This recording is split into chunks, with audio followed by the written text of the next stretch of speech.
My name's Abigail Eaton, and I'm going to talk to you guys about concussions. When I was 17, I was a junior in high school, and I played volleyball on a traveling team. In one of my weekend tournaments, I was hit in the head, and it caused me to fall to the ground and hit my head again. I didn't really think anything about it because I got hit in the head all the time, and it wasn't really that hard of a hit, so I just kept on playing. A few days later, I was walking through the hallway at school, and I collapsed to the ground. I couldn't feel my legs, and I couldn't speak, so I was rushed to the ER at my local hospital. From there, I was sent to UK Hospital, where I would later learn that I had to spend the night. They performed various tests on me, and they decided I either had a stroke or a brain tumor. When they discovered that both of these were not true, they learned that I had a severe concussion.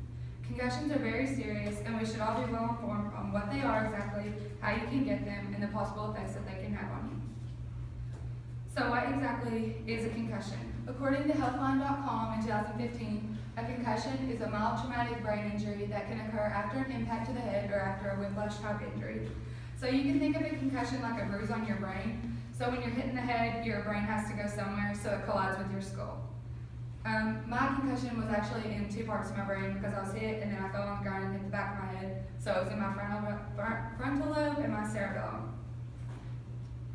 Some people think you have to be hit in the head really hard to get a concussion, but that's not necessarily true. It just depends on where you're hit. You just have to be hit just right. And also, you might be hit in the head various times and never get a concussion, or you might be hit like me once and get a severe concussion.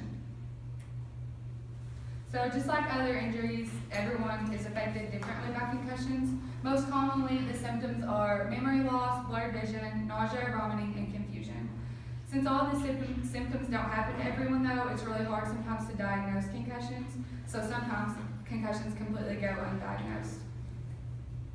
There's different types of concussion because they affect different parts of your brain. So the frontal lobe, that controls motor control, speech, and concentration. So since I was hit in the front part of my head, that's why I had trouble talking and I couldn't walk.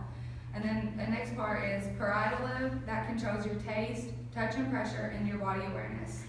And then the temporal lobe, that controls hearing and facial recognition.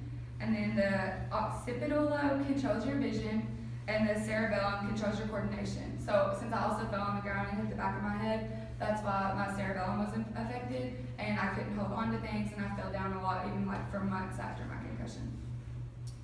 So I experienced a lot of different symptoms with my concussion because it was in two different places, so that's another reason that they had trouble diagnosing me.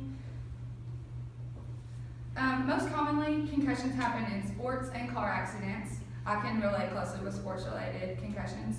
According to the Denver Post in 2015, a lot of soccer players actually wear something called a concussion headband, and those are just like a padded headband that go around your head. And they're not necessarily scientifically proven to prevent concussions, but they do help a little bit. And it's basically just a pad that goes around your head, and the purpose of it is for the pad to take more of the hit rather than your head. Just like everything else, it's important to be educated on the topic so that you're less susceptible to getting a concussion. Some people are more susceptible, like myself, and that's something that can be changed. The effects of concussions can be detrimental, so you have to do your part in keeping your brain safe from an injury. I was diagnosed on April 11th of 2014, and I didn't walk on my own or speak correctly until April 19th. So I went 8 days and wasn't able to talk to anyone. I wasn't able to walk because I got hit in the head. So you have to know how to protect yourself, and you have to know the possible things that can happen to you. Scientists and neurologists work every day to understand the brain, but it's still a subject that we know virtually nothing about. The more we understand about concussions, the better off we'll be. Concussions are very serious, and without understanding what they are, how we can get them, what the symptoms are, and how or if they can be treated, we're only putting ourselves at a greater risk.